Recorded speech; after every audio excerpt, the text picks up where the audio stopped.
had sailed in 1570, and where in 1898 Admiral Dewey achieved one of the greatest naval victories in history, the Battle of Manila Bay. The Japanese invasion of the Philippines was conducted on schedule.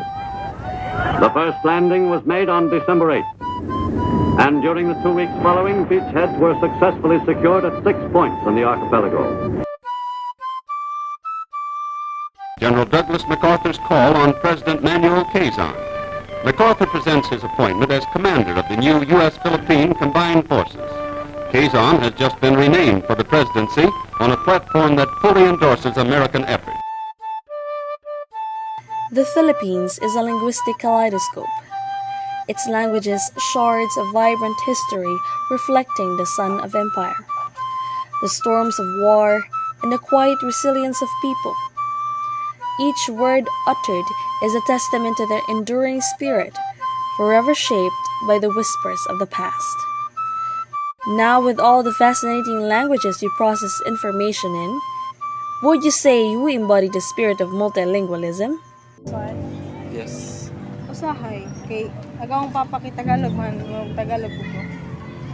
Wala na kugikuan. Medyo, pero di kanang na-master na bitas. Dili. Yes, consider ko self nga multilingual since kanang ning di naman to ka language ang naibawaan tulo naman pod, then I have the Filipino di lagi. But then I have the capability man pod nga mo learn pag any other language. So pwede ko ma-consider nga multilingual. I guess I can consider myself as a multilingual. Pero dili pud multi kay parte siguro multi pero di jud ka ka-fluent sa ilang language sa lain ng mga languages pero I am a multilingual person. In fact, here in the Philippines there are so many multilingual people here. what are the languages or dialects do you know? English, Bisaya, at Tagalog. Okay, English, Tagalog, Waray, and Bicolano. Bisaya, English, ug Tagalog. Bisaya, Tagalog, Usahay. Tagalog. In English, Usahay, Malipad. Mahubog. English, Tagalog, and Cebuano. I know how to speak English, Tagalog, and Waray since I came from Tacloban man pod. Na pong sa Chapacano, Espanyol mo na. Kaya na pila man ang ila, kwanto isti. Pero naka sa Manila Tagalog ka. Ang Tagalog, dipindi mo sa area lang yung kuhan. Para sa Bongga, sa akong area. Kung sa'y katribo ka kuhan ako, pero sa tanang kikining Muslim, siya mo kung nila katribo. Pero katsabot ko. Tagalog, English, Bisaya. We're just going to combine language and dialect then. My mother language is Tagalog. Because I actually grew up in Parañaque City. So Tagalog yung kinalakihan ko. Second language which I've learned through education is English. I understand and I can speak English but with some stuttering, especially if I don't know what I am talking about. Third, I can actually speak Bisaya or Cebuano. I think they term it Cebuano. But Bisaya is the most common name for it. That's I've learned. I speak Bisaya. I understand a bit of Waray, but I do not speak it. So in summary, it's Tagalog, English, and Bisaya, Cebuano. So, how did you learn other languages? So what? Sa ang Bisaya is kanang sa akong nadak-an nga language, ang English and Tagalog is sa school. Nagsa kay sa akong side, sa akong father kay Bicolano mga Bisaya. Through sa eskwelahan. Ang Bisaya is I learned it from my mom. So through environment, so ako madunggan, so ako nang ma-adapt. And then Filipino, I learned it through education. So, na siya. And then English po, I learned it through education. Since kung man siya, Filipino and English is mo man na ang medium of language nga gamiton. Eskwela, yung taon na. Eskwela para makahibaw ang tahon. When I was elementary, I already learned how to speak in English and also Tagalog because a lot of my cousin is from Manila and also my auntie is from US. That's why I can speak English as well as Tagalog. Of course, my mother language is Tagalog, meaning since I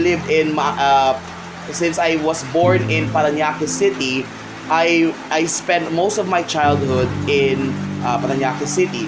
Of course, yung mga kalaro ko, yung nanay ko, mami ko naglalaro ng nagsalita ng Tagalog. So, yun, palagi yung nagsasalita ng Tagalog doon.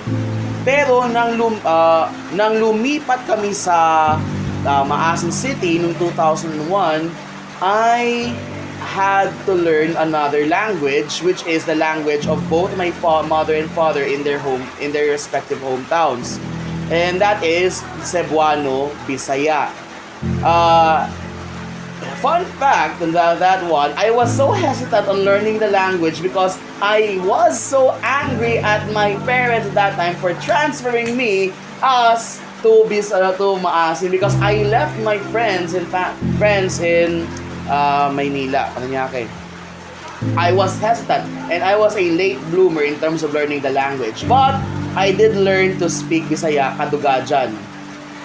But the most interesting thing is English because, of course, since I started learning English at the kindergarten level, at the tutorial center, then grade 1, English has been peppered into my brain stems and my brain for most of my life until I was able to understand and soon enough as I grew as an adolescent and as a young adult, I am able to speak English already.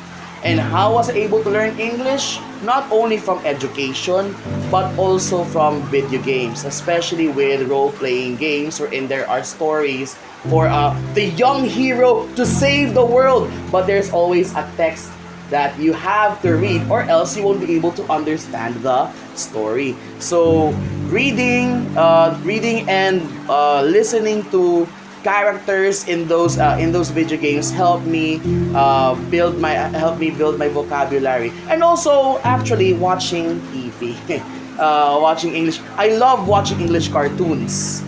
That was a very crucial time for me in learning English, especially yung mga Saturday morning cartoons sa Channel 7. Philippines has many languages, like Filipino and English. When you hear people speaking different ones, does it sound good or is it confusing? Do some languages make you feel left out? In this land of mixed languages, what makes you feel like you truly belong? She met the guy, fell in love so hard. Like really hard. Then, after that, they divorced. Alice and her husband divorced. Alice went with her lover, while the husband was regretting everything that was ever done. Wait, it's time for a second class. I think we have to go. Let's continue that. Let's continue to. Mga uwi. Iya sige. Let's go na. Kaya iya no? Hindi ra man ta magbisay. Ka mga uwi jud Let's go to the ska-ui. Mga gadyan pag mga parinir. Bisaya. Mga bisdak na bagnaong. Ano yung napili mong salihan sa city? What klase ni sir, no? Wala pa akong napipili kasi nga ang hirap eh. Kasi mo ganyan ka. Alam mo naman wala akong talent ko. Anong gagawin? Marami kayong pwedeng salihan. Pero kahit na, ayoko. Ayaw mo lang talaga, sabihin mo. Talaga. Siguro sa Tagalog. I mean, bita English ha. Pero siguro Tagalog Sa bahay. wala, did you want? Basing major in basin pod major. Pero I don't know. How lang perspective. Tago adul. What are your thoughts when you hear someone speaking in Tagalog or English, Matt? Gusto niyong ma-feel? Murag makuratan. Kanang murag ma-impress nga na sila kuan nga laing language. Confident sila mo English.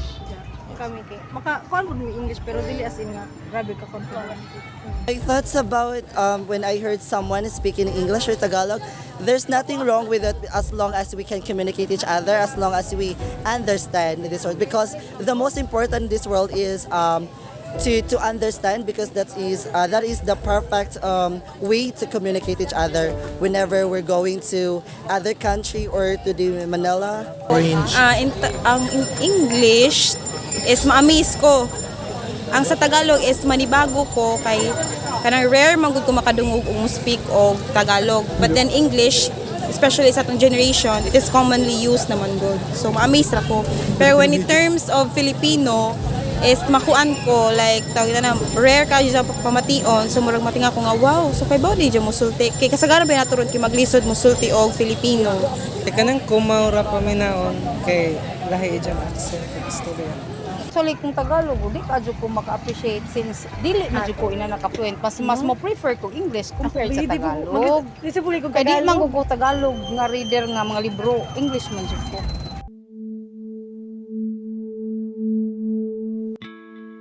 In the Philippines, languages aren't just words. They are history and unity. Imagine ancient voices harmonizing with borrowed phrases, creating a beautiful melody of resilience and cultural exchange. Let's break free from stereotypes and join the chorus where diverse languages unite us, not divide. Together, we can create a nation where every voice in every language tells a story that inspires. Let's break free from harmful stereotypes that elevate foreign tongues while silencing our own rich heritage. Celebrate the unique rhythm of every language, be it the ancestral whispers of mountains and the modern melodies of global exchange. Imagine a future where Filipino language aren't just seen as cringe, but as portals to understanding our own communities and ourselves. Language learning shouldn't be a burden, but a joyful exploration that bridges connecting hearts and minds. With a history of colonization and its unique archipelago that brought a various influence when it comes to culture, practice, and most especially, language. This is our call to action. Embrace, learn, celebrate. Let language be our bridge, not our boundary. Together, let's build a world where every voice is heard and every culture is cherished.